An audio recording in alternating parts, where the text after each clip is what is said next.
Welcome back, MTG Joe here. Today we are going to be looking at the weekly metagame breakdown for the standard best of 3 format, traditional standard, tournament standard, whatever you want to call it, true to paper. We are going to be focusing on the MTG Arena ladder for this one up to Mythic Rank.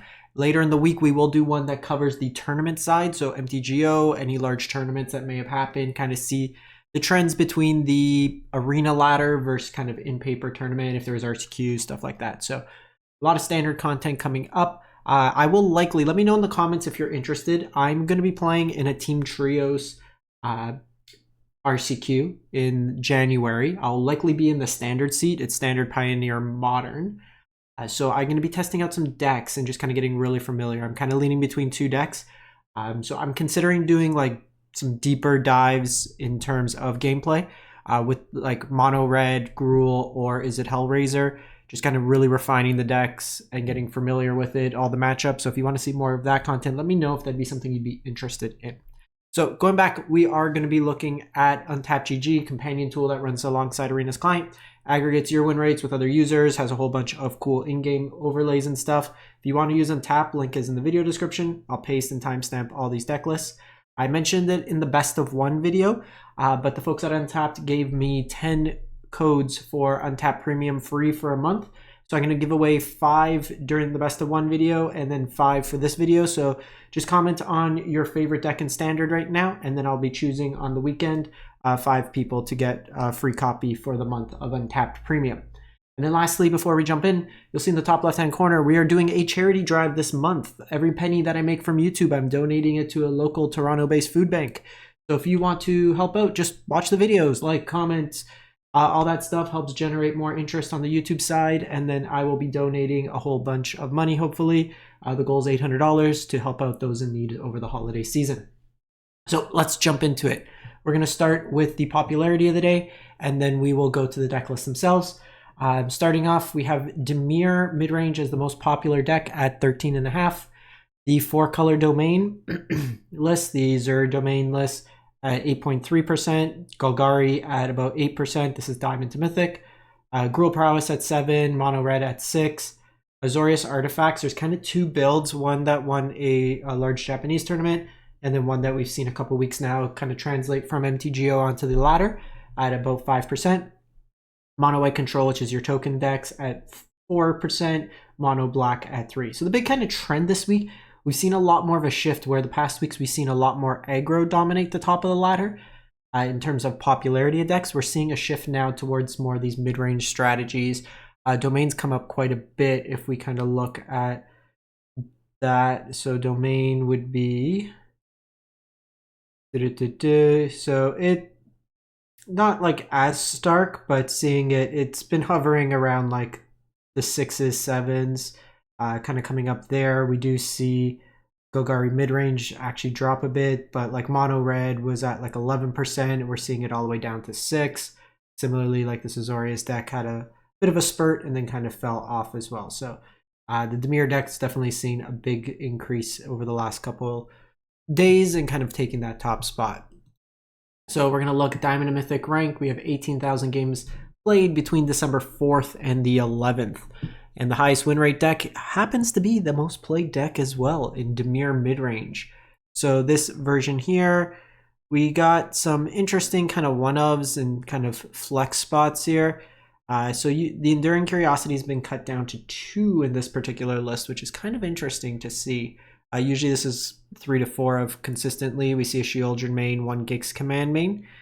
Kaido's the big kind of payoff with Dimir right now. You have a lot of cheap evasive creatures, the Flood Pit Drowners, Masterminds, Deep Cavern Bats. So this one here, you also have like a Preacher main, Kaido main, Blot Out main. So a lot more kind of situational cards than what we've seen. A lot of these lists tend to be fairly tight in terms of like 4 of Spyglass, 4 of Drowner. A lot of them are playing Drowner in lieu of Deep Cavern Bat. But this might be that shift back. The Deep Cavern Bat's worse against the aggressive decks, better against the mid-range decks. So this is kind of the give and flow that you would see from time to time.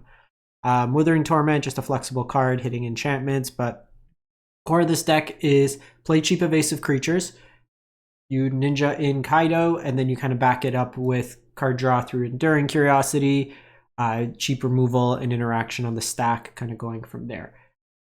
You have a sideboard of cut down, cheap creature removal, hand hate, in duress, ghost vacuum, as well as soul guide lantern. So kind of the mix with these is this is more for targeted graveyard hate and can be a win condition in grindier matchups.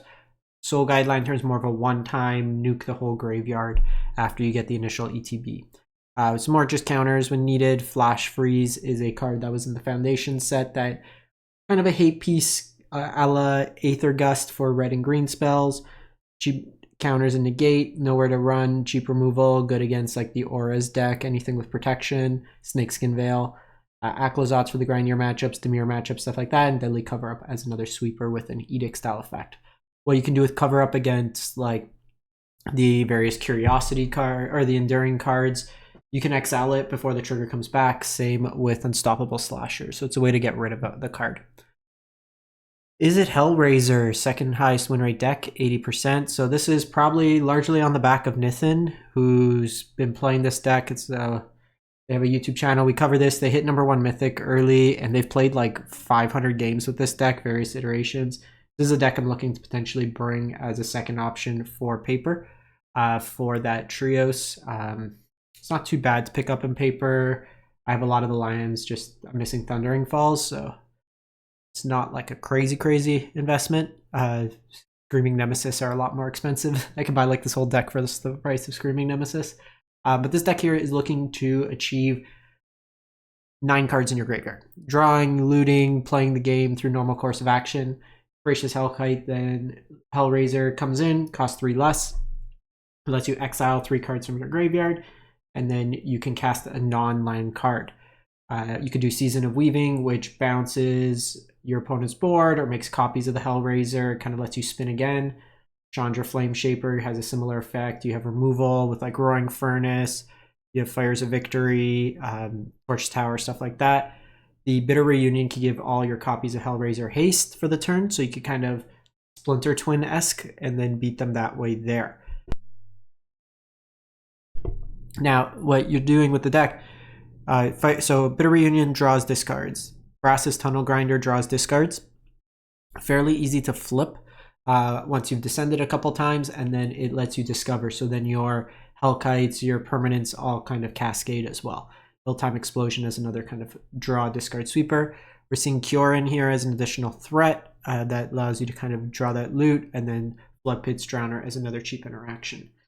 Your sideboards, Graveyard Hate, Barrage for kind of the Oculus decks, the big white decks, anything of that nature, blue cards.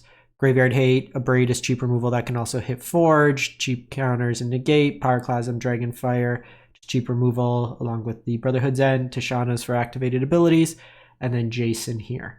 The Virtue, I still haven't fully figured out. I gotta watch some of his YouTube videos just to see, as I don't see, like, it seems a little win more in a way. Like you could kind of cast it, get more triggers and kind of go like that, but the only thing I would say, Screaming Nemesis can be a bit of an issue for the deck because most of your removal is damage based, so it was hard to kind of race them in that sense. You don't have ways to kind of hedge on life early. I would, if I were to play this deck, I would probably play another bounce effect. They did cut the Hornlock Whale. I like that card as additional win condition because if they are covering your graveyard, then it's a little harder. That's just one thing. Like I would just probably play like an Into the Flood Maw or another and summon would be my choice, but I gotta kind of check out why Virtue is being played. If you know, let me know. That'd be great to kind of see with that. Can only consume so much content. We have the Zur Domain deck at just a shade under 80%.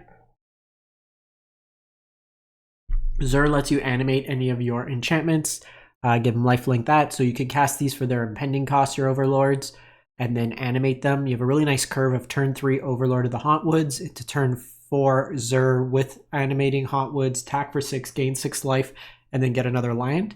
And then it's just a domain shell that we've seen, Herd Migrations, Ley Lines, Beans draws you a whole bunch of cards. This one's respecting aggro a little bit more, so we see the Smites main as well as Temporary Lockdown. Some of these were greedier before and had like Doppelgang in the main, but that's something that they kind of shifted out of.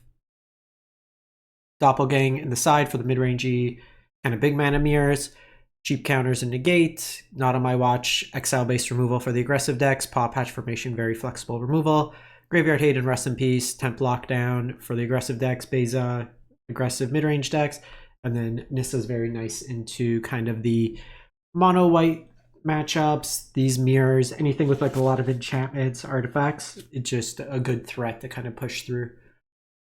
We then go to Gruul Prowess. So seeing a bit of a trend where a lot of the red decks are just kind of shifting back to splashing a second color. The mono red decks are still very strong, but having access to green, especially in the sideboard, gives you access to paw patch formation, which really helps out the demon matchups, the domain matchups, anything with enchantments, getting rid of big flyers can help with that. You can usually deal 5 damage through like Witchstalker Frenzy, but the 6 damage on like Archfiend of Dross or the demon from the room is a lot harder to deal with.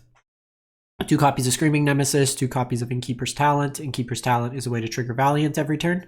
Obliterating Bolt with the mouse package, so no slick shot in this version. You have your questing druids, the mice, 1 snake skin veils protection, and then both shocks and burst lightning in here. No lightning strikes, so a little softer to like Glissa with this version since your damage is 2, but that's something to consider. Only 2 Swiss Spheres as well, which is kind of interesting. So I would have to try this one out. I do like the one of Restless Ridgeline.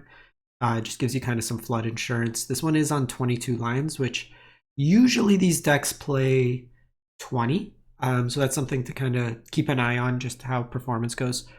Sideboard, Sunspine Links for any of the greedier mana bases. Also another way to shut off life gain. Urbrass Forge, Scorching Shot. So this is grindier matchups, scalable removal, Druid for the grindier matchups, paw patch like we mentioned, and then cheap removal as well. Give me a sec, my voice is a little cracky.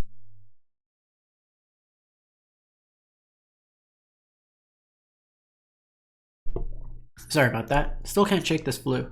Like I got little effects. Temur Prowess, 76%. So this one here is the Otter kind of combo storm. It's built around 2 cards. Enduring Vitality lets your creatures tap for mana. Valley Flood Caller lets you untap your creatures whenever you cast a non-creature spell. You can tap, untap, and then generate a whole bunch of mana. With access to this town ain't big enough, you could bounce your own stuff, including like Storm Chaser's Talent, recast it with enough creatures you could generate enough mana. The Storm Chaser's Talent level 2 can rebuy the town ain't big enough, and you just kind of go from there, generating a whole bunch of mana, make your creatures big, attack all in. Use cheap things like Analyze the Pollen, Bushwhack, just as ways to either find lands early or get additional effects later on.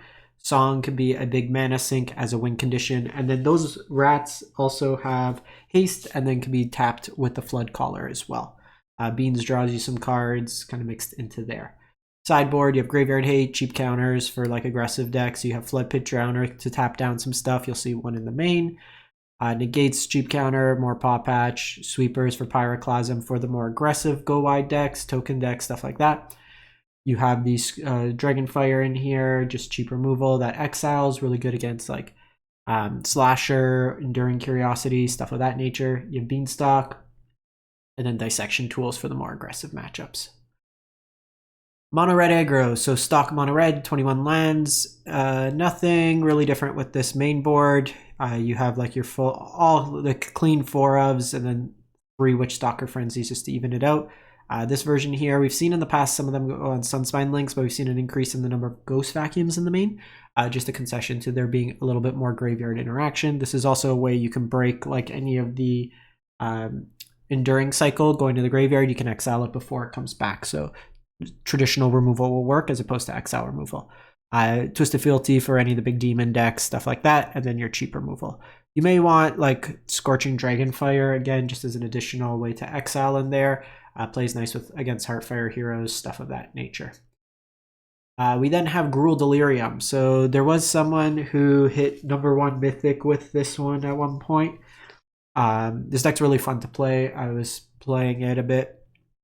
So cleaner, just all 1 and 2 drops with this one here. We have Keen Eye Curator in here. The version I was playing, they were originally on 4 Keen Eye, no Inti, so this one is on Inti. but we see things like Scorching Dragonfire in the main. You have ways to just get double strike pretty easily with like the Violent Urge.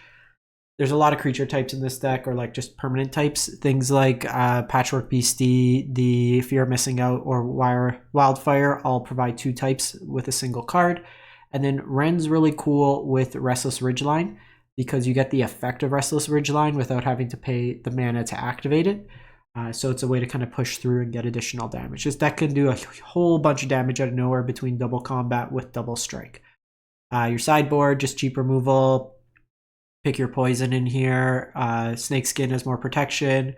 Various kind of cheap removal options. Pyroclasm for go wide. Vengeful Possession for kind of yoink effects. Take big things. I didn't love the Untimely Malfunction. When I was playing it, I just switched it to Forge for the grindier matchups. So you can destroy an artifact. It's not very commonplace. You could change the target of a spell or ability with a single target. So like against heavy removal of thoughts, you kind of like redirect in this case. The other thing is you can use it as just a way to do up to 2 creatures can't block this turn. So for bigger mana stuff, you can get unblockable creatures. I don't know. If you have opinions on this one, let me know. I think this card has a lot of text, but don't see like the full meaningful value of it necessarily. I might just be biased towards Forge. So Azorius Artifacts, we're going to look at 2 versions. So this is the more kind of stock going around version that you might see a little bit more on the ladder. This popped up from MTGO a couple weeks ago. It's the Leyline Axe version. So you get your axe in, you have this glyph to animate your artifacts. Things like Regal Bunnycorn are a lot more playable when you can give it trample with the axe, or you make copies of it with Mockingbird and give it evasion that way there. Sheltered by Ghost for big lifelink, and then you have kind of a pseudo convoke, not even convoke, just the Warden taps stuff to get value. Case provides more ways to create artifacts that then can be animated. Steel Seraph can give you evasion as well with the deck. Smite is cheap removal, Graveyard Hate, blow up big things plus enchantments, flexible removal, counters, Graveyard Hate, and then you have Loran here for artifact enchantment, and then activated abilities with Tidebinder. Then there was one from Japan that's a little bit more flash. There's some counters in here, a little bit lower. So no Leyline Axe, no Steel Seraph. Schooner in here. You have this just a bunch of cheap creatures. Duskgross Reliquary as cheap removal. Full set of cases. So more of a animate artifact kind of deck. Kind of almost like the Pioneer Izzet Artifacts, where you have just a lot of ways to animate like the Scissors deck and beat them down that way there. Graveyard Hate, protection from red and black spells, flexible removal for big creatures or enchantments. Glass Casket is more targeted removal. Sheltered by Ghosts on the side, very good against the aggressive red-based decks, stuff like that. And then Cryptic Coat for the grindier matchups. Then go to Orzhov Midrange. So this deck here is at 61%, and it is kind of the take on mono white, where we have the base being a Caretaker's Talent deck. You have Collector's Vault that can help you draw, discard, make tokens for Caretaker's Talent on both turns, help you fix your mana or just ramp you ahead. Builder's Talent can distribute counters, rebuy stuff as you kind of draw, discard. Day of Judgment in the main, so no Enduring Curiosity in the, I think that's the white one. No white Enduring, but going Day of Judgment as a 4-mana sweeper with Sunfall. You have Felidar Retreat is another way to make tokens. Parting Gust can blink your stuff for your opponents, and then your Planeswalker package on the top end. Liliana and Kaya, along with Archangel Elspeth. Authority for the aggressive deck, especially stuff with haste. Cut down is cheap removal. Duress is hand tape for the mid-range control mirrors. Temporary lockdown for kind of go wide decks. You have Beza in here, and then Herald of Eternal Dawn's an interesting one. So some decks just will have a hard time killing this, like mono red. Can buy you in a couple extra turns. You can't lose the game. Your opponent can't win the game. So the Platinum Angel style effect. We also have kind of the more traditional Azorius version. Again, this is a deck that's mainly base white. We see Enduring Innocence, not Curiosity. We do have the one Builder's Talent, Lay Down Arms in here as cheap removal, one Jace for kind of these mid-rangey mirrors. This is kind of the mirror breaker in this. You just mill them out. So a lot of commonality between them, full Sunfalls and Season of Burrow on the top end. A lot of the cards you mentioned, Exercise, really flexible removal, Graveyard Hate, Split Up as cheap sleeper, more Jace for the mirror, and Eternal Wanderer for the grindier matchups. We have Golgari Ramp. So this one here is kind of a mishmash of the mid-range decks and like Seth Manfield's Ramp version. So you have Glissa in here, Shiali, you have the Overlord of the Hauntwoods to help you ramp, Spinewood's Armadillo as a ramp threat. So pay off to ramp, but early could just be like a herd migration kind of effect that you could reanimate with the Virtue of Persistence. Aklazot's in here, just a bunch of kind of pseudo sweepers, Deadly Cover Up, Harvester Misery, drawing a bunch of cards off beans, and then just a whole bunch of removal. Nothing in your deck gets hit by cut down, so you have some value there. Cheap removal, hand hate. So this one can hit creatures and artifacts, good against like mono red. Graveyard Hate, cheap removal, mid-range matchups, you have Outrageous Robbery to kind of go over the top, steal their stuff. But a lot of this is just removal, flexible effects, and like grind elements with Aklazot's in there. 2 community decks, while not the largest samples that help them to get Mythic into the numbers, they look kind of sweet. So this one here is from Rix's profile. They went 33-21 with Naya Legends. So you have just a bunch of legends. So Llanowar Elf helps you ramp. You have Hajar here as protection effects. Mura, beginning of your main phase, add red or green for each raccoon you control. So just kind of a ramp whenever you expend 4, paying 4 or more mana. You gain 3 life. Then if you expend 8, you get some card advantage. You have Annie joins up that doubles ETB effects of your legends. So like double Atali, double Rith effects.